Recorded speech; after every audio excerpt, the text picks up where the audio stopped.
Hello and welcome. My name is Katie Tremulous, and today I have a repeat guest. His name is Rob Young, and he is a dual state notary. So go ahead and introduce yourself, and thank you so much for coming back on. Thank you for having me back on, Katie. It's great to be back. Rob Young, State Line Notary. I am a New York and New Jersey dual commission notary doing in person, a lot of loan signings, estate planning work, and a little tiny bit of Ron. So, Yeah, so today what we wanted to go over is do a little bit of a debate or back and forth over the pros and cons of starting out or doing in person versus remote. So we can go ahead and start in case someone is kind of on the fence of if I want to do in person or if I want to do remote. We're going to go into what we like about both. So do you want to go ahead and take it away with the initial question of the cost of starting as an in-person notary? so initially, the startup costs, you can kind of ease yourself into it. Obviously, you need your stamp and your journal, your basics. I know some notaries that start out printing at FedEx. Scanning at FedEx, wouldn't recommend it, but they do No. it. I personally started out. I have one printer that I have in my house, but it's not a dual tray. Mhm. So I would print all the letter pages and then have to go back and print all the legal pages. That was not fun. So there's a cost there. Definitely want to get yourself good quality dual tray printer. And then scanners. I initially started out, I would bring all my documents home. I'd scan them at home and then have to go drop them off at FedEx. And then I got this little tiny scanner that connected to my laptop, but it was very slow. It could only do, I had no feeder tray. Mhm. So upgraded since then to something a lot nicer that I can bring with me into people's houses, plug in, goes wirelessly right to my phone. So there is a definitely you can ramp up slowly when you're in the in-person space. And it's not startup costs can be if you went out and bought all the nicest equipment right from the get-go could be well over that $1,000 $1,200, not including a laptop but just printer, scanner, pens, obviously paper, and all that kind of stuff, your stamp, your journal, Mhm. etc. There are ways to ease into it. There are ways. I know I kind of slowly eased into it. I had the benefit of already having a decent printer at home, but then I went out and got the much higher speed brother printer that just kind of can crank out pages, and it's dual tray. So, Yeah. And then as far as for when you're starting out as a remote notary, typically it depends on the state. So these are not going to be state by state. You're always going to have to check your Secretary of State to go over any of these. But typically you have extra training that you have to go through, at least in the state of Florida. And there's a lot of other states.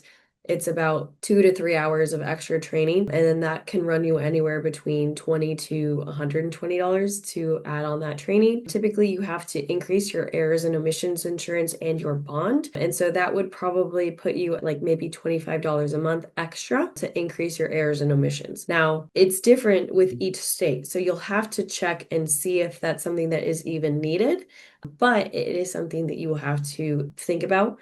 And then the other thing is obviously you need a laptop or a personal computer that is audiovisual capable, so something that you would be mhm. able to use like Zoom. But then the other thing is that typically for each state you have to use a state approved platform. So it's not like you can just use Zoom to be able to do these notarizations. You have to use an approved platform, and then those also run costs. So there are some like pay as you go platforms, and then there are also some that are very much more not budget friendly. So that is something Mhm. to think about. For the initial cost of this is that there's the technology fees and everything that goes into that. But I would probably argue that it's a little bit less if you only wanted to do remote because you don't have the printing fees, you don't have to, drive out and do those things. So that's kind of the cost that you would want to think about. Yeah, I found with being in person that you can gradually ramp. So it's not Ron might have an advantage because obviously there's more things that go into an in person. You have to have obviously a working car. You have to pay for your car insurance, right? Your errors and emissions insurance. So all those things are do factor into being able to do the in person. And then there's the smaller things. Do you pay for any advertising? Do you want to boost yourself locally with Google or something like that? But in terms of just getting started, I have found it's pretty easy to kind of ease your way in, get your stamp, get your journal, put yourself out there, sign up for the platforms, and then when you're ready to go and you get that first assignment, print and go. So. Yeah, I agree because I started off kind of bare bones where I only had the regular printer, and then I did the same thing where I gradually increased, the quality of what it is that I had. And then I found out about Ron and I kind of jumped into that instead. So now my very expensive printer has been unused for about a year now. But I mean, I do think that there are pros and cons. So one of the things that I wanted to talk about are the cons of both the in-person aspects and then also the cons of the remote aspect because like I will sing Ron's praises all day, but there are definitely downsides that I do think Hmm. it's important for people to realize when they're first starting out. So what are some of the cons that you've found for when you're doing it in person? Scheduling can be that's number one. A lot of times there are moving parts here. You might have a signing that's all set up for 3 o'clock, and you have to leave at 2:30 in order to drive there, and you don't have documents yet. And documents need to be printed, at least do a cursory review of them just to make sure you understand everything that's going on with them. So that's really one of the biggest things that I found and struggled with early on is that you never knew when you're going to get documents. I kind of cringe whenever I have a early Monday morning signing because it's like, is somebody at the title company going to be working that weekend to make sure that I get the documents maybe Sunday, especially if it's like I'm East Coast, if they're in California. I've had issues with that before. So that's one thing, is definitely scheduling. And two, documents can change at the last minute. I've had, if some numbers change on an Alta or a CD, you might have to reprint last minute. I had one that it was for a signing service, and they sent me all the documents. It was a Florida seller's package, very simple. It was about 25, 30 pages. And then they uploaded a new CD and or a new set of documents, but they didn't delete the old set of documents. So I'm like, wait a second, am I doing both now? And I couldn't get any answers really. So it was like by the time it all was said and done, I actually and then they uploaded an additional set after that. So by the time it was all said and done, I had actually printed out the documents 3 times with no clear explanation as to what had actually changed. Hey, use these, make sure. But again, when they send you a new set of documents, always print out that latest set because one little number change and it's a resign. Yeah, and even for remote, that is also a little bit of a downside, but at least for me, depending on the platform that you use, you can just re-upload the documents or add them onto the end. So that also makes a difference when you're dealing with the different platforms. If you can upload the documents mid-session, that is definitely a plus because there are some Hmm. that don't let you do that. So that is kind of also a con for remote is that the platforms are so varied that it can also be very intimidating to try and figure out which one should be good for your business. And so that has also been something that I think everybody struggles with in the very beginning is like, okay, there's like a lot of different choices and a lot of different opinions on what type of platform you should start working with and how Hmm. many. So that is definitely a downside is that you do have to do a lot of research on what platforms would work best for you in your particular scenario and what you want to do Right. for. Um, yeah, because I remember watching like a million different videos on like, okay, and how I found my way, but it did take a while. So, uh, Yes. yeah.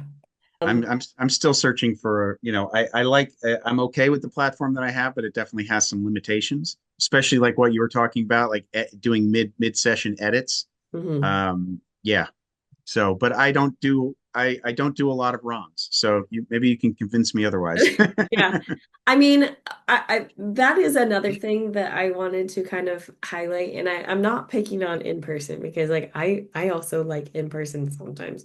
But what I don't like is that unfortunately, as good of a base as you do get in the very beginning or like in general, if you move, that is an unfortunate part of you missing out on. So, like, what I have an advantage of is if I move, it doesn't really matter because the majority of my signings are online. And so, as long as I'm still within the state of Florida, I can, I don't have to get commissioned somewhere else and I can still keep that client base and also start working with different clients, globally. So that is a little bit of a leg up, is that for you, your clientele, or for in person, your clientele is anywhere within the radius that you would want to drive. And for Right. me, or for people that do remote, our radius is anywhere. So that is definitely something to think about when you are diving into remote versus in-person decision making. So, It's true. That radius is very important because, yeah, especially when you're first starting out is knowing that, yeah, you could say I'll drive 2 hours away and go do a signing, and then you drive back and then you scan the docs and you upload and then the signing service says you missed something, yeah. you're in trouble. You got to drive back, or, a lot of people just throw up their hands. I have a policy where it's like, if I make a mistake, I fix it. That being said, I keep my radius relatively small. About the most I'll go is about 45 minutes in any one direction. And where I'm kind of situated in New York, I have New Jersey directly to the south of me. So that includes New Jersey. There are one or two exceptions, but I try to keep it relatively small because I have had to go back. Yeah. And that's not Same. fun. No, same. I've had to go back, and like for the scenario that I'm thinking about, I was brand new, and it was a little bit mortifying because these people were moving into their brand new house that I had supposedly helped them close on, but there was an Mm, issue that was my fault, and I was like, going with my tail tucked between my legs. I was like, "Here, can you sign these because I messed it up?" So, but yeah, it was unfortunate, but it is sometimes a hazard of the trade, is that you have to yeah. go back. So, My very first signing ever, after sitting on the sidelines for probably a good 6 months, building up the courage to go out and finally do this, was a Florida seller's package, right? Just about it. And now that I've probably done about 500 signings, that's as simple as it comes for me. It's very straightforward. I got nervous, and of course, I missed stamping the one document that needed to be witnessed, which is the deed. So the guy brings two witnesses there. He didn't. The signing service didn't tell me that I could be one of the witnesses. So he mhm. brings two friends over to his house. He signs. They sign. I sign, and I forget to stamp. And being so new as I was, they said scan back's required. So I drove to the local FedEx. I sat in the parking lot with my laptop and my little tiny rinky-dink scanner, scanned all the pages in, uploaded it to signing order, walked inside FedEx and dropped the package. And then they didn't say I had to wait. Drive home, feeling great about myself. 20 minutes later, she says, "You missed a stamp on the deed." And I broke about a million traffic laws trying to get back to FedEx before, and it was like 5:02, and they're like, "It's gone." So the next day, I spent literally the entire commission of my first signing getting the document re-signed and sending it back. And again, that's my policy is if I screw it up, I'm going to fix it. But lesson learned, I've never done it since. Yeah, So, I know. Sometimes there is that is a good lesson, because there is a lot of things that I was doing when I was starting out, and like, I would complain to anyone that would listen in the very beginning, where I'm like, okay, I just made this stupid mistake. And then one mhm. of my family members was like, "Are you going to do that again?" I'm like, "No." And then I'm like, "Yeah, but I feel like I just keep making different mistakes where it's like, I don't know, but it does it does get better, where you do learn the ropes, where it's like, oh, that's a new creative way to make a different mistake. But then, you know, it does get better, and it does I, get easier. So, it it does. I have found that when I'm given a brand new set of documents, I remember the very first time I did an SBA loan. They had these documents had probably been photocopied for 10 years and then somebody scanned them in. They were very light. There was these little tiny, somebody had taken like a little round stamp that said initial here on it and stamped it all over, various boxes. And I missed like two of them. And this gentleman was like 45 minutes away, went back and fixed it. And then another one, it was a VA loan. And the thing with the government documents is the signature boxes are typically in a box somewhere rather than a line at the bottom of the page. They're in a box somewhere in the middle of the document somewhere. And it was I missed the signature, the VA loan, and I could blame poor lighting, I could blame everything, but ultimately it was my mistake. Hmm. And again, it always seems to happen on the ones that are like 40 minutes away. Yeah. So, but thankfully he was able to come closer. It was a single signature, and I fixed it, and it was done. But again, ever since then, all right, it's a VA loan. Look for the signature in the box. Yeah. So it's very important to just take your time, especially with the documents, and take your time reviewing them. So Yeah, no, I agree because that is also something that everyone's like, well, I don't want to mess up. It's like you're going to. You're most likely going to. There's hardly any notaries that I've ever talked to that are like, oh yeah, I've never made one mistake. It's like, yeah, I have, and then this is how I fixed it. Because otherwise, I mean, I don't really know of that many notaries that are like, I made one mistake and then I'm just out of the game entirely. It's like I made this mistake. This is how I fixed it. This is how I dealt with it. This is how I had accountability. And that's what I care about more as like a signing service. Like I don't necessarily care that you made a mistake. I just want to know how it's going to be fixed. Just kind of the attitude of it afterwards. So that is something to think about. yeah, integrity is whether you're online or offline is an enormous Exactly. part of this business, and Hmm. just making sure that you can fix it. Because I'm sure we've both been sent in to fix somebody else's mistakes, Yeah. and you have signers that are upset that now that possibly they lost a rate lock, or they got their closing delayed, and so it's just an enormous part of this business to fix your mistakes as quickly as possible. Yeah, because I've seen it where this is kind of an interesting phenomena is that sometimes if you see on like some of the signing services or if you're on some of those uh companies that will send out work, you'll see ASAP, like where it'll be like, this is this and it's as soon as possible.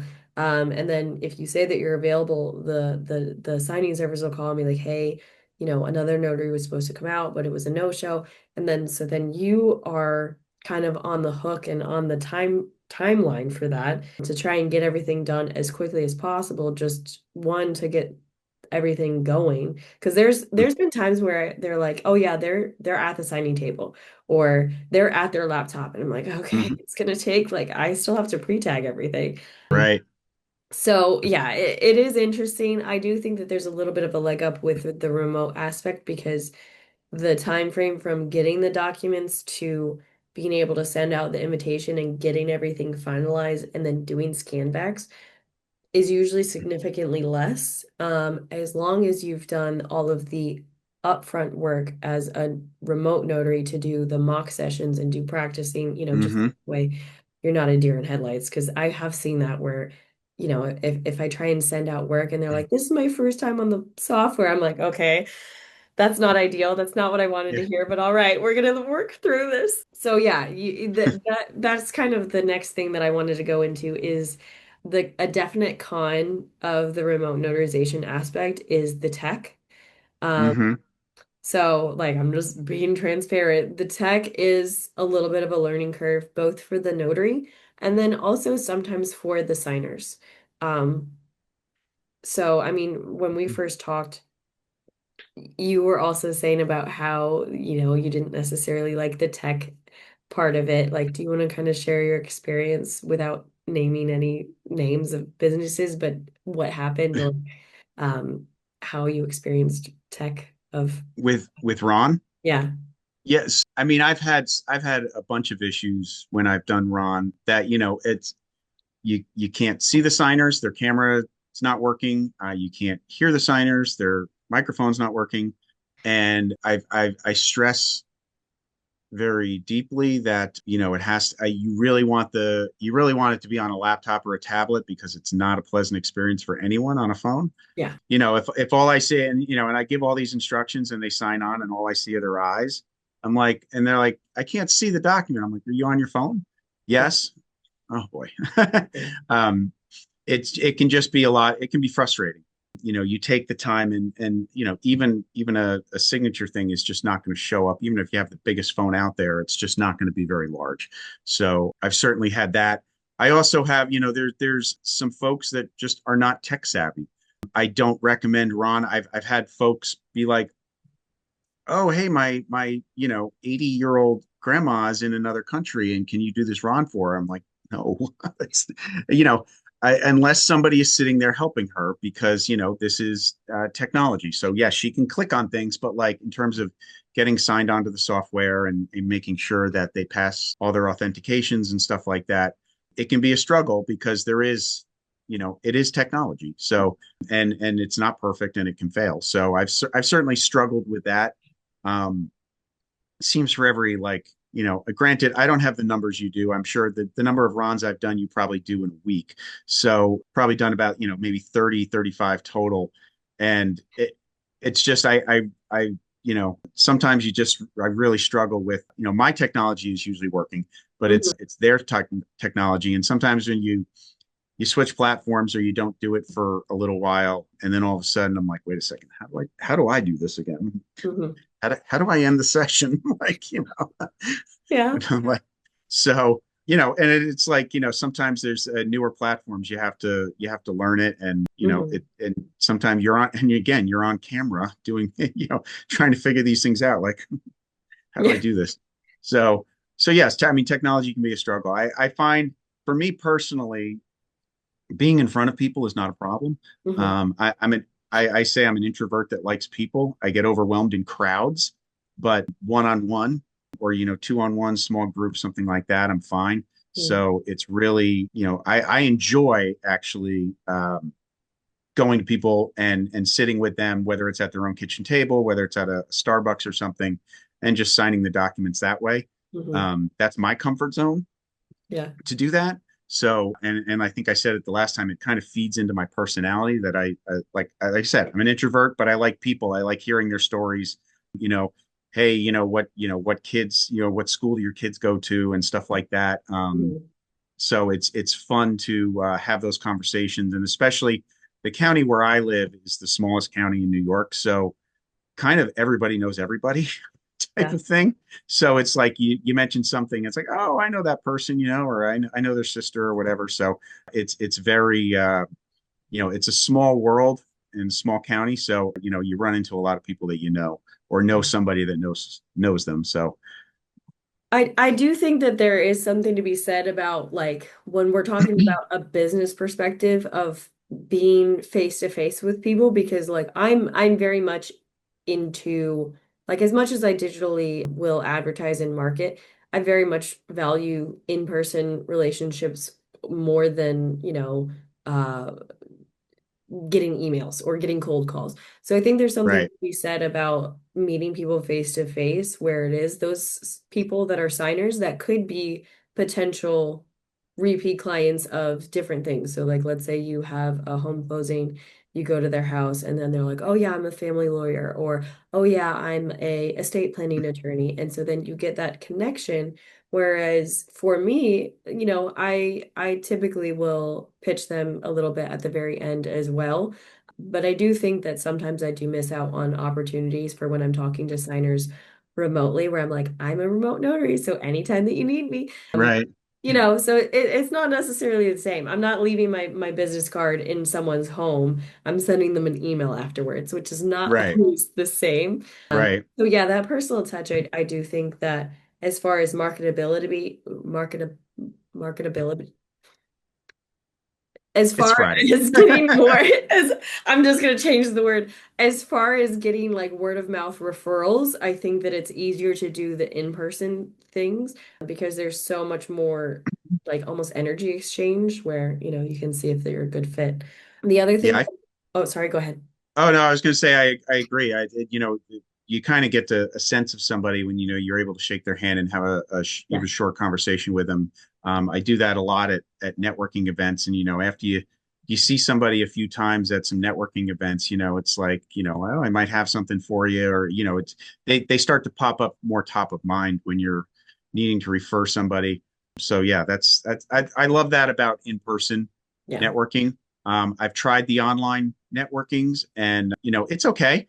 But then sometimes those online groups have an in-person meetup, and I love to go and shake the hand of the person that you've only seen in a little box on Zoom Yeah. for 6 months, Yeah. and actually get a chance to talk to them and have a real conversation with them. So There's I pros and cons.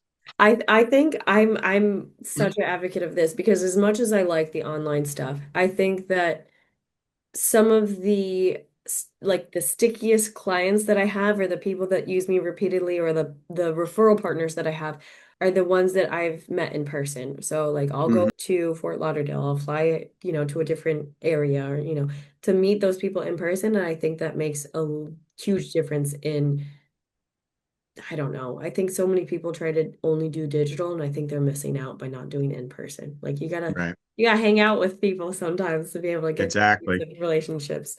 That we agree on one Yeah, point. I know. So yeah, no, I definitely think that we're missing like the remote Yeah. aspect is missing out. So like for me, I have to do I mean, I do so many in-person things that it makes up for it, but there is also okay. I agree and disagree. The part that I do like is that I can work from home. And so, Right. that aspect for me has always been a draw. So in case like worst comes to worst, I have a kid.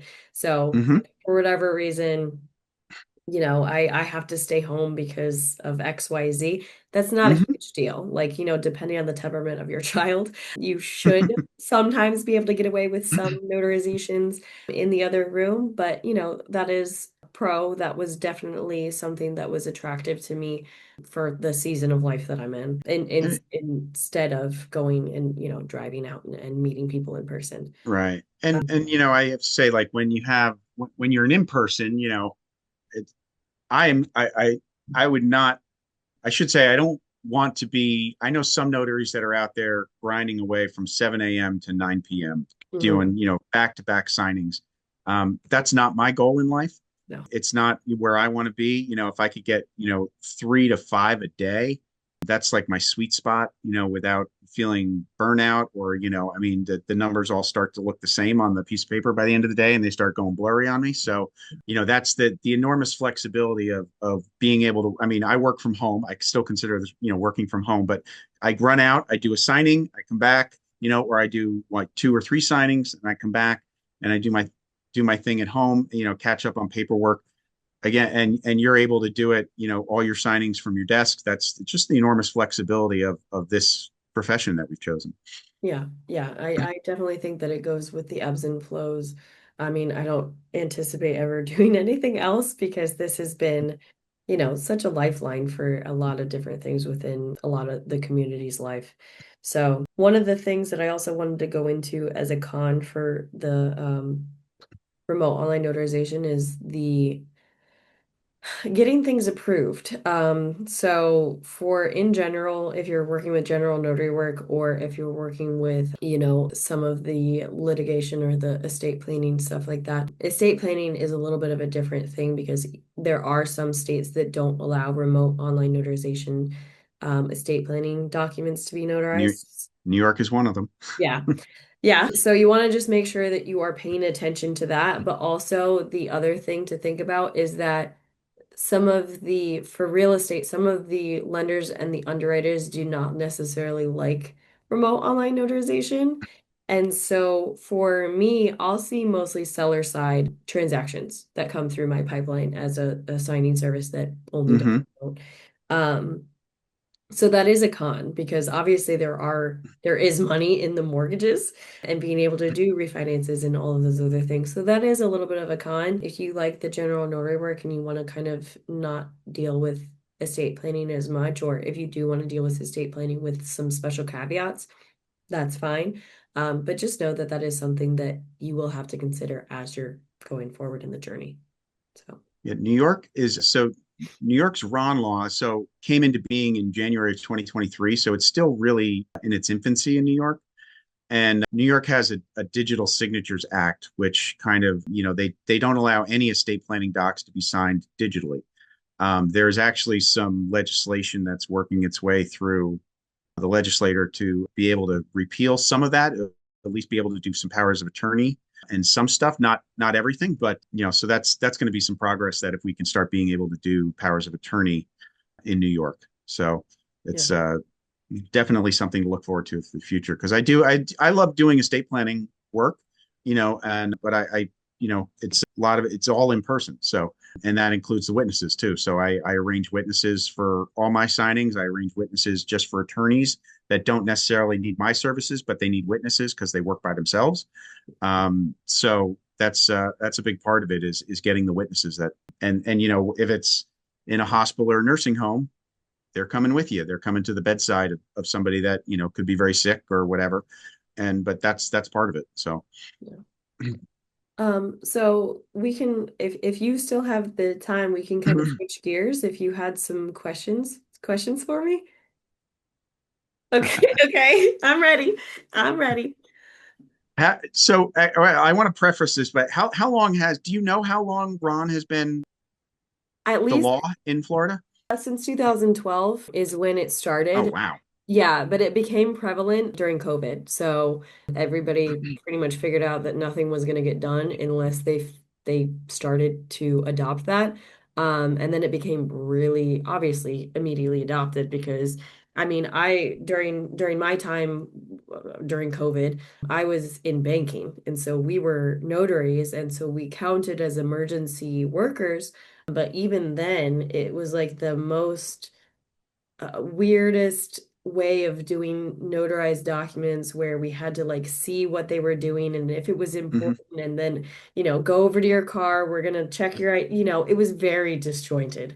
Right. And that is when the remote aspect started coming about where it was more of the norm and not just some random thing that was full of fraud and scary and no one knew how to do I it. So I think, yeah, New York kind of just threw everything up against the wall during COVID and saw it stick. And then after COVID, they were doing iPen, they were doing Ron, and then afterwards they got rid of everything else except for Ron. mhm. And now there's talk actually now about bringing iPen back. So, that's something to watch out for. Yeah. So, what did you do in person notarizations first? Yeah, And how long did you do them? And then how did you find Ron? yeah. So I have been a notary for about 13 years. And so I started Oh, back, wow. yeah. So I started back when I first started banking. So I started banking, I think, when I was maybe 21. And so like I started as a teller, they just had me get my notary commission very in the very beginning. I didn't care.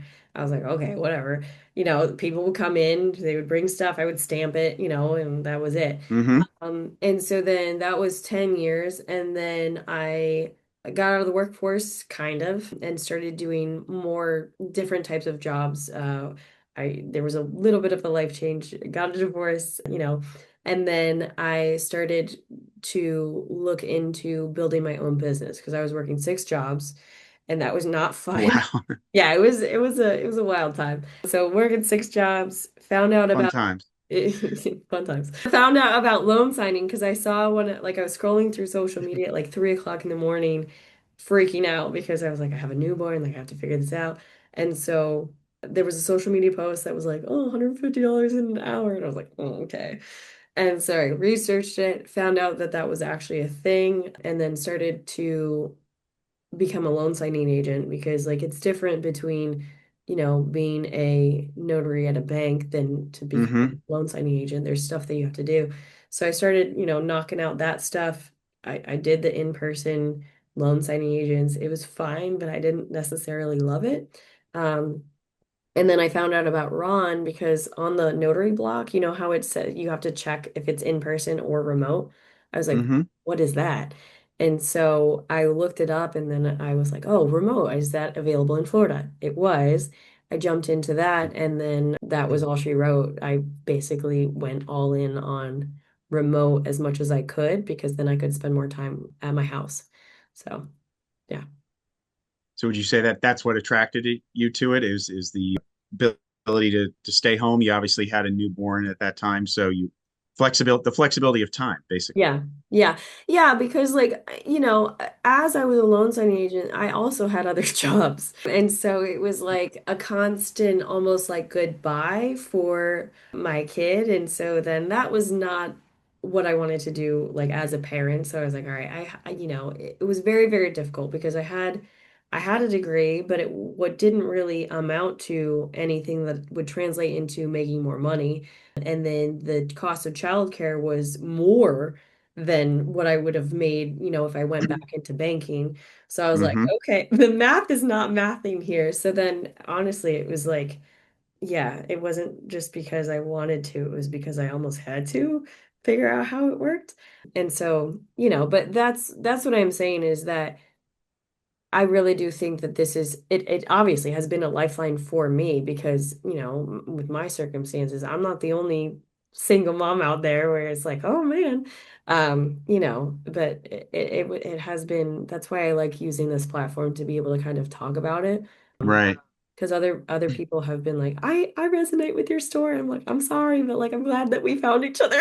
So It, it's so important because it can be a really, it can be a lifeline. There are people out there that are just looking for something that they can do to mhm. make money, and this is a good way to do it. Yeah, Once you have the skills and the knowledge and to be able to do it, it's a good way to make a living. So yeah. congratulations on that. Thank And you. and all this Yeah. and all the success you've had with with your platform and stuff like that. Yeah. What is the strangest place you've ever done a RON from?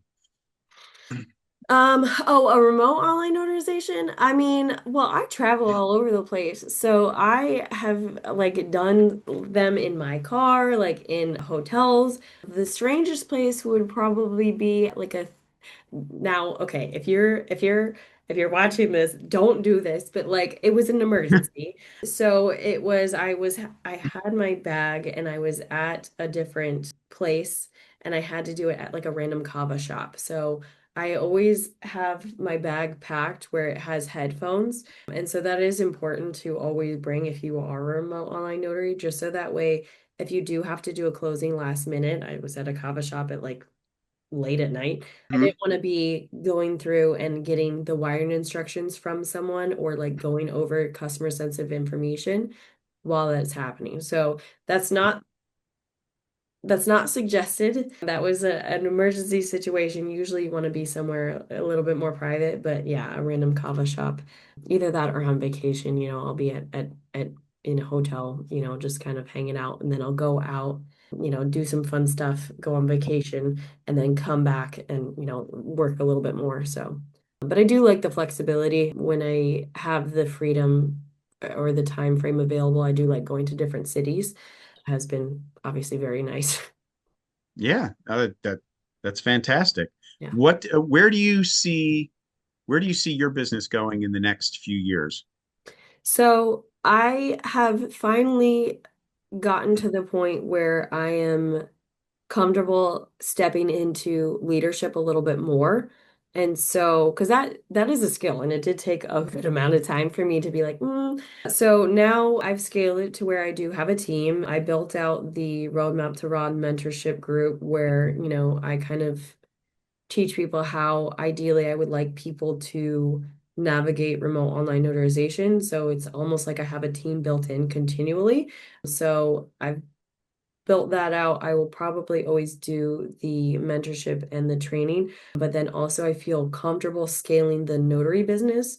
So that way there's more clients coming in that way. So both growing the mentorship and the signing service to, capacity. Right. I Yeah. mean, if you got that, you've cracked the code because that's being the ability to scale in this business to get beyond what you can produce by yourself is amazing. Thank you. And especially with online notarization, it's even more flexible. Yeah, it's honestly been once I got everything figured out, or like, for the most part, it's been honestly really, really cool because I have had different opportunities come in through different pipelines of, whether it be social media or in person, and they're like, hey, I have this capacity, can you do it? And it's like, no, by myself, no, I can't. But now I have the ability to work with other remote online notaries that I'm like, yeah, okay. And I feel good about putting the work in front of these other notaries because they've also gone through the same training. I host trainings all the time where it's like, okay, Right. they're gonna represent me well. We're gonna work together. Like I know the things that I did in the past that might not have been, like the communication errors. are mostly hammered out. So that has been super helpful with the business. What's the biggest struggle as a business owner do you feel that you face? I mean, for me, it's always imposter syndrome because as much as I feel like I've progressed as a person and in business, if I meet someone new, I feel sometimes like I'm starting back at scratch, where I'm like, yeah, I'm a remote online notary. And then they're like, okay, but what do you actually do? And I'm like, okay. It's almost like a litmus test where it's like, no, no, I'm a notary and I'm a good one. Like I know how to do this, Yeah, So that has been a little bit of an interesting aspect of, I have a good amount of accomplishments on the back end. And then when I meet someone new, I'm like, I'm a notary and I'm pretty good, Like I don't know. yeah. Yeah, so the imposter syndrome is always there. Yeah, you get that a lot, when you go to networking events and you shake the hand of a title person or whatever that you met and you'd be like, "Well, what else do you do?" You're like, Yeah. "No, this is full time." Yeah. I mean, I have some real estate investments that I pay attention to every now and then, but they pretty much at this point are on self, autopilot. So Mm. I do this. I focus my energy on this. And again, I try to be really good at it. So, and with me, it's like sometimes I'm in, th two different states and three different counties over the course of a day. So by the end of the day, I'm like, where am I? Yeah. Yeah. It's like you should state of, I'm like, I got to think about it for a sec. County of, I got to think about it for a sec. So it's like, it's just, but you do, you can, was it, go to bed with satisfaction because you've done a good job at the end of the day. So Yeah. that's Yeah. I all mean, right.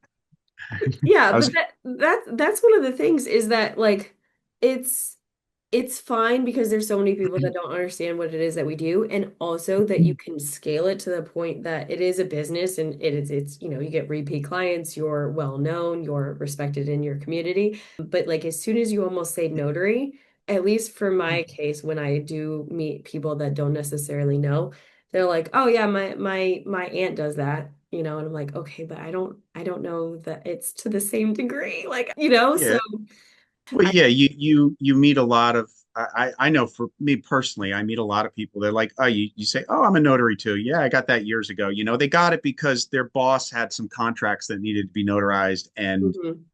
rather than running out to a local UPS or a bank or whatever like that, hey, I'm going to have my assistant get her notary license or his notary license, and that way I can do it in office. Yeah. Great, but I've helped 500 people close or refinance their houses at this point. I've Mhm. sat at the bedside of people that were in nursing homes and helped them get their powers of attorney signed and stuff like that. And Yeah. sometimes that role is it's you almost become like a hand, literally a hand holder, Yeah. counselor, stuff like that. And that's the kind of stuff they don't tell you when you say you want to be a notary, is that when you're in person, particularly for me, and it Mhm. kind of was one of those things where I started realizing that some of the people I've helped have died, Yes. because I was, they were sick and I was helping them sign their power of attorney or their whatever. And there is an emotional aspect to that, you come in and you need to kind of read the room and make sure that,